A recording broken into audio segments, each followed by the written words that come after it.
વડોદરા મહાનગર મેવા સદન માટે આજે કાળો દિવસ સમાન છે, કારણ કે પ્રજાના વેરાના રૂપિયાથી જે લોકોને અધિકારીઓને પગાર મળે છે એવા અધિકારીઓ માસ સીએલ પર ઉતરી ગયા છે.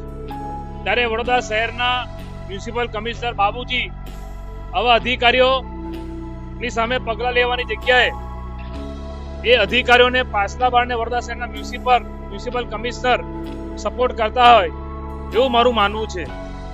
અને જો વડોદરાના મ્યુનિસિપલ કમિશનર આ કેટલાક એમના જે માનીતા અધિકારીઓ જે માસ સીએલ પર ઉતર્યા છે એમને વડોદરા શહેરના મ્યુનિસિપલ કમિશનરનું પીઠબળ ના હોય તો ગુજરાત એસેન્શિયલ સર્વિસ એક્ટ મુજબ જે જાહેર સેવામાં ફરજ બજાવતા સરકાર અધિકારીઓ અને કર્મચારીઓ હોય એ હડતાલ કે સામૂહિક રજા પર ઉતરી શકે નહીં.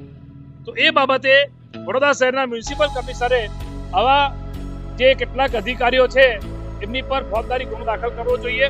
વડોદરાની પ્રજાને જે પાયાની સુવિધાઓ મળવી જોઈએ એનાથી લોકોને નુકસાન થઈ રહ્યું છે, કારણ કે તમામ વિભાગો આજે કોર્પોરેશનમાં આ લોકો માસ સીએલ પર ઉતર્યા છે. ત્યારે આમે વડોદરા શહેરને 2 ટાઈમ પીવાનું ચોખ્ખું પાણી નથી મળતું, આમે સારા રોડ રસ્તા નથી મળતા, ડ્રેનેજનો પ્રોબ્લેમ છે, પાયાની સુવિધાનો અભાવ છે. ત્યારે મ્યુનિસિપલ કમિશનરના કહેવાથી આ અધિકારીઓ રજા પર ઉતરાય એવું મને લાગે છે.